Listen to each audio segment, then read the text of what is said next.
just quickly give us an update that since the arrival of the body in the early hours of the morning, what have you noticed so far?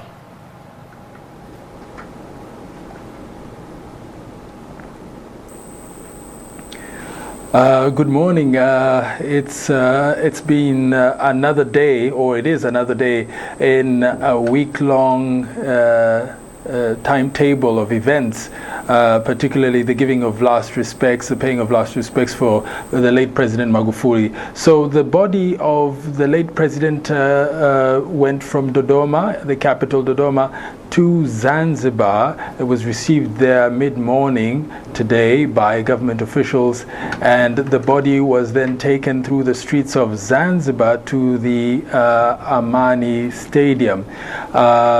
Something of note is that even in Zanzibar we are seeing similar crowds of people coming out on the streets to see the casket of the late President of the United Republic of Tanzania being taken through the streets of Zanzibar. Same reactions that we saw in Dar es Salaam, same reactions that we saw in Dodoma, people crying out in grief at the passing of the President of the United Republic of Tanzania. Something of note that this time round we saw members of the armed forces running next to the casket just to give an added layer of security for the casket, but it has gone to the Amani Stadium. There are people gathered there, it's a full stadium, and there are activities going on there, including prayers and speeches by various officials on that side of the United Republic of Tanzania.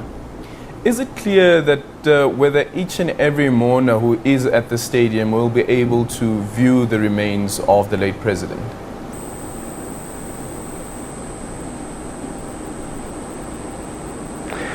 Well, it is not clear whether they will be able to view, that each resident of Zanzibar will be able to view. This is something that the government authorities here had, for example, in the mainland, had pivoted. Crowds in Dar es Salaam were allowed to view the body, but that soon changed when they went to Dodoma. Dodoma yesterday, they said that that no longer would be the case because of the sheer numbers of people that wanted to view the body. And so what the government resorted to was to say that residents of the particular city where the body is will be allowed to line up on the streets and allowed to see the casket passing by. If they wanted to shout out some words of love or just express their sorrow, their grief, they could do that. And we've seen crowds doing just that, expressing themselves in different ways, some cheering, some obviously in grief and shock at the passing of their president. So we're not quite sure what exactly will happen here. We're actually waiting to see what will transpire in terms of the people in the stadium, whether they will be allowed. But we do know that people had been lining up in the streets to view the body. That being said, we do know that high-ranking government officials will be able to pay their last respects to the late President Magufuli. Okay. There's also something interesting in looking at the visuals and looking at the number of young people who have come out to pay their respects to the late president, whom some refer to as the bulldozer. What is so significant around the former president or the late president's relationship with young people?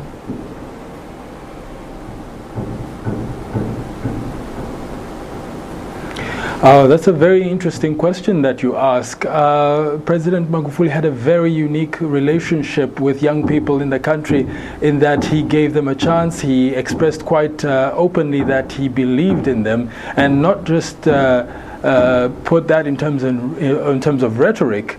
It wasn't just the rhetoric, it was something that he actually lived quite practically.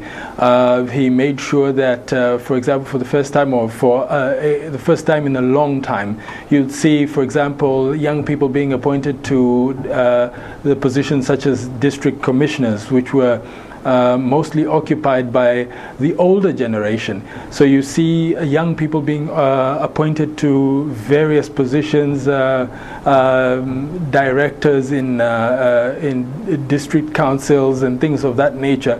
A lot of positions going to young people, and some of them have been doing quite well as a result of the faith that President Magufuli. So obviously, in that respect, he has touched the lives of many young people, and we guess that that is the reason why they've come out in droves to see him off. Mm-hmm.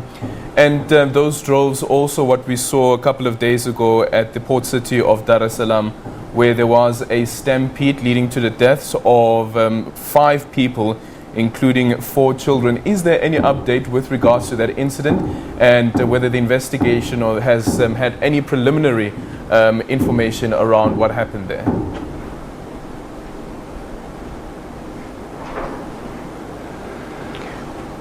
Well, we are still waiting on that information, and as a matter of fact, the information that we had was that the regional police commander of Dar es Salaam was to hold a press conference at around 1 o'clock local time. There's about 15 minutes to go or less before that happens, and we are keenly following up to see what update that we can get. What we do know is about a particular family that had lost 5 of its members, including a mother and her 2 children and 2 other relations who are young. So we're talking about children between the ages of 12 and 5.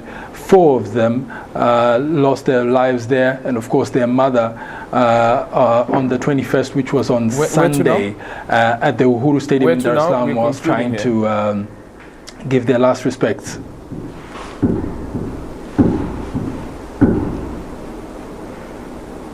Okay. Just finally then, Isaac, where to from here with the body of the late president?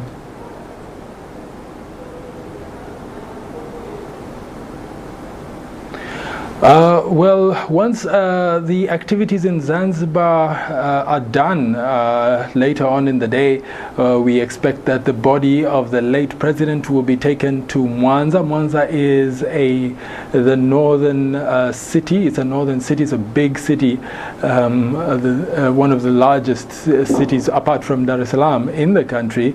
There, the body will be taken for the people there to be given an opportunity to say goodbye to their president. Of course, we expect, given the sheer number of people there, it's a very, very big place, that maybe a similar procedure will be used where the residents will be allowed to line up on the streets where the casket will be passing through. So we expect that the body will be going to Mwanza before it finally makes its way to his hometown of Chato.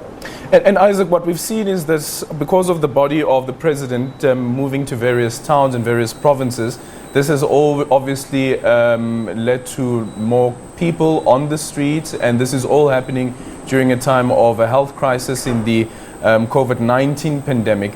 Is the opposition at all concerned that this could lead to the spread of the virus, considering that on the other end you have the government stance on the virus?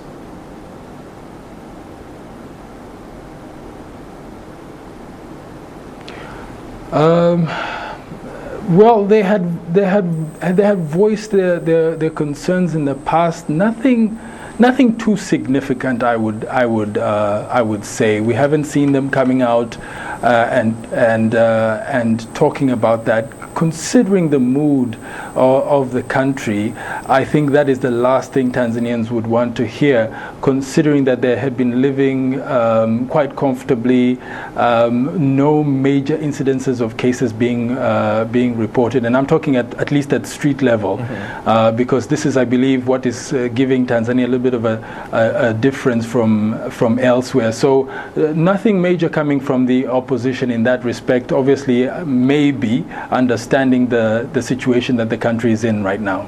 Okay, thank you so much for that update. Isaac Lukando joining us as the body of the late president of Tanzania moves in the streets of Zanzibar, and also now at the stadium where people would hopefully be able to view his body. We go to